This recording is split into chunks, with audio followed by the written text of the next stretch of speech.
High বন্ধুরা, তোমরা কেমন আছো? এইটা কি বানাইছি দেখো, কিন্তু কিভাবে তৈরি করে সেটাও বলে দিচ্ছি। প্রথমে আতপ চালকে জলে ভিজিয়ে দিতে হয়।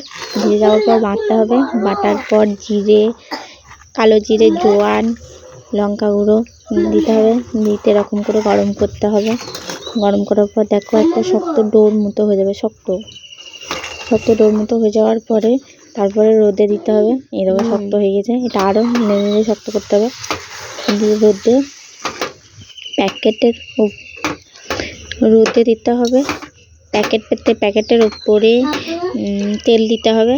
দিয়ে দেখো একটা ছাকনা নিতে হবে, ছাকনার উপরে দিয়ে দগুড়ে দিতে হবে। তারপরে শুকিয়ে যাওয়ার পর দেখবে, শুকিয়ে যাওয়ার পরও দেখাতে হয়েছে জিনিসটা শুকিয়ে যাওয়ার পর কেমন একটা হয়েছে। তারপরে তেলে ভাজতে হবে। তেলে ভাজাটাও দেখিয়েছি। ভিডিওটা যদি তোমাদের ভালো লাগে প্লিজ লাইক, কমেন্ট, সাবস্ক্রাইব করো কিন্তু কমেন্ট করো। এরকমভাবে গোটা প্যাকেটটা দিয়েছিলাম। এরকম শুকিয়ে যাওয়ার পরে, রোদে শুকিয়ে যাওয়ার পর কেমন একটা হয়ে গেছে, মানে সেই একদম পুরো শক্ত টাইপের হয়ে গেছে, ছোটো ছোটো কেটে পড়েছে। এরকম শুকিয়ে গেছে। তারপরে যখন ভাজবো তখন দেখাবো। অল্প তেল দিয়ে ভেজেছিলাম, অল্প অল্প করে দিতে হবে, না দিলে মানে ভালো হবে না। খড়টাগুলো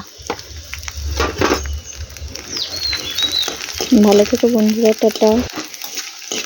এরকম খড়টাটা ভেজে কমপ্লিট।